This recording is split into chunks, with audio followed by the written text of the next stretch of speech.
What's up, guys? This is Ofo, and today I'm bringing you a PU match, which not only have I never posted on my channel before, but I've actually never played a PU match before in my life, before this one that I'm showing you.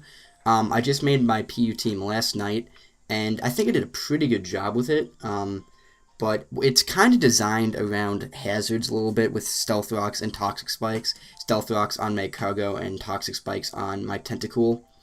And so ideally I'd like to get those up early game. So in order to do that, I am going to lead this match with my Tentacool, who also has Knockoff. And Knockoff is a really useful move in the lower tiers, most notably PU and NU, because many Pokemon that have a significant amount of bulk are pre-evolutions to achieve that bulk through their item Eviolite. So if I can knock that off of any defensive Pokemon who has Eviolite, that's really gonna cripple them. So that's why I recommend running Knockoff in the lower tiers. But so that's why I led with Tentacool. But seeing him leave Superior, I don't want to be taking a physical grass hit. So I am going to be switching out in my Make Cargo, hopefully to take a physical grass hit, which I do.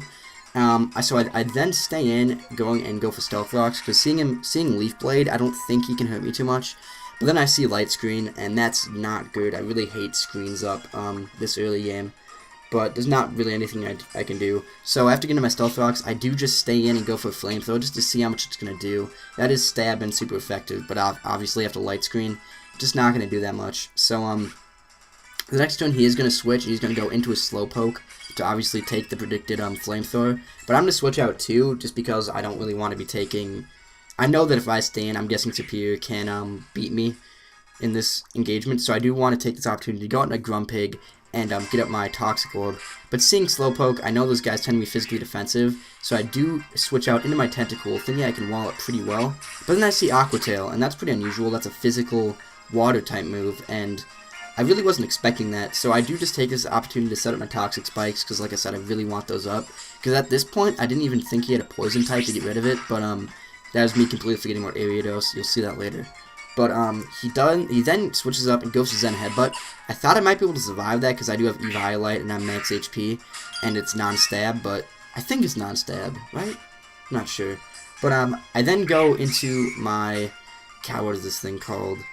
My derp Fat Kermit, to pretty much wall, I think, the Slowpoke pretty well, because I do have max HP, not max HP, I have full HP, which is a pretty good amount. So I do set up a sub, thinking that he might want to switch, and he does. I was kind of bluffing the Hidden Power Grass, which I actually don't have. I have Hidden Power Ice, but whatever. So he goes into his Superior to obviously threaten me out with a Grass type move, but because I did set up a sub that turn, I can just go for Hidden Power Ice. And I was hoping that I'd do more, but obviously the Light Screen is up, so it's not going to be doing as much as I would like it to. But even that being said, the Poison is still whittling him down, so I'm hoping that after this turn, if I can just take a hit with one of my Pokemon, he will die to Poison. So I go into my Meg Cargo to take the predicted Leaf Blade, which I'm pretty sure is his only attack.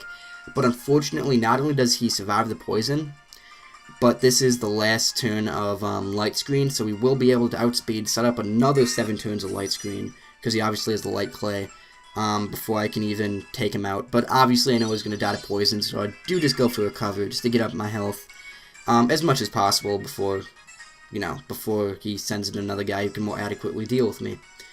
So, the Superior dies, which is nice, because that guy was really annoying, because Light Screens really hurts my team, because a lot of my team is pretty special attack oriented. So he now goes into Slowpoke. I don't want to be taking an Aqua Tail. It's 4 times effective. I definitely die from it. So I do switch out, go into my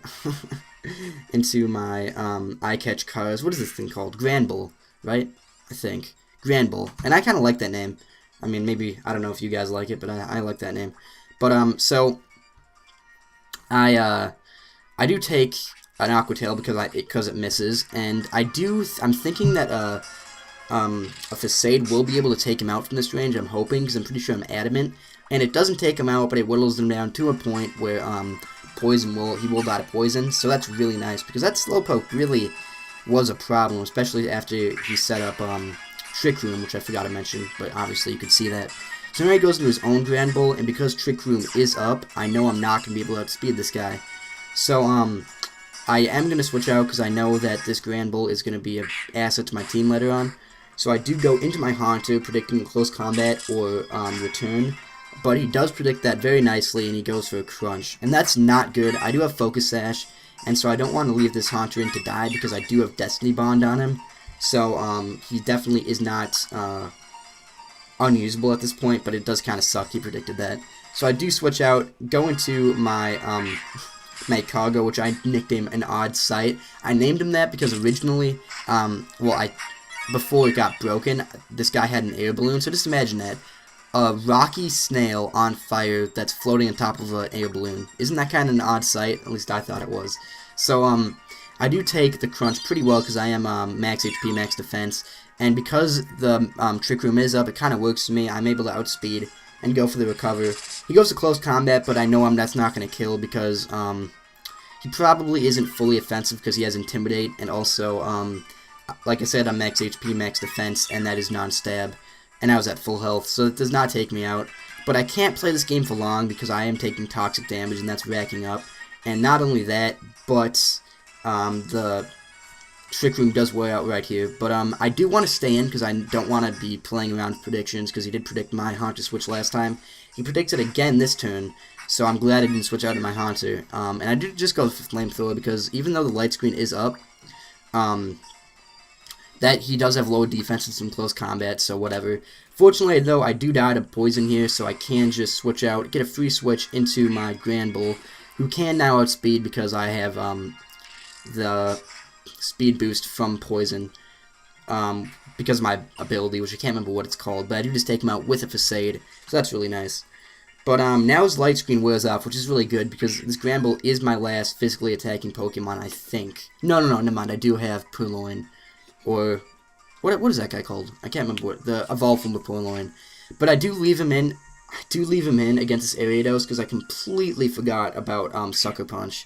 I don't really face Ariadoses, so I didn't even think they got it, but they do. But that does leave me able just to go into my Fat Kermit and do a very respectable amount of damage with a Surf. He does stay in, goes for Poison Jab, which doesn't do very much because I am not max HP, but a lot of HP investment, and also I am, I don't have horrible defense. I do have bad special defense though, but it is resisted. So, I then go for Substitute next turn, knowing that he's going to want to go for Sucker Punch. And right here, I'm really hoping that the Sucker Punch will not break my sub, because if it doesn't, I get a free sub, and that's going to really help for taking out his last two Pokemon, you know, not considering this Ariados, who is now dead. But it doesn't break my sub, which is really nice. It really sucks for him, though. And so now he pretty much has to send something in to die. He does choose his Electabuzz. His last guy is a Yanma, other than Electabuzz. So I guess he thinks his Yanma is better equipped for dealing with my team than his Electabuzz. So he does outspeed, goes for Hidden Power something, I don't know what it is. And that does leave me able to just go for Earthquake, and that will take him out pretty handedly because I just stab, and of course Electabuzz is not too bulky. So now he's down to his last guy, which is Yanma, and Yanma is going to be taking a bunch of damage from Stealth Rocks because obviously it's 4 times a week. But here I make a big misplay. I completely forgot that Yanmega gets Giga Drain, and I know that because I have a Yanmega who has Giga Drain on the set.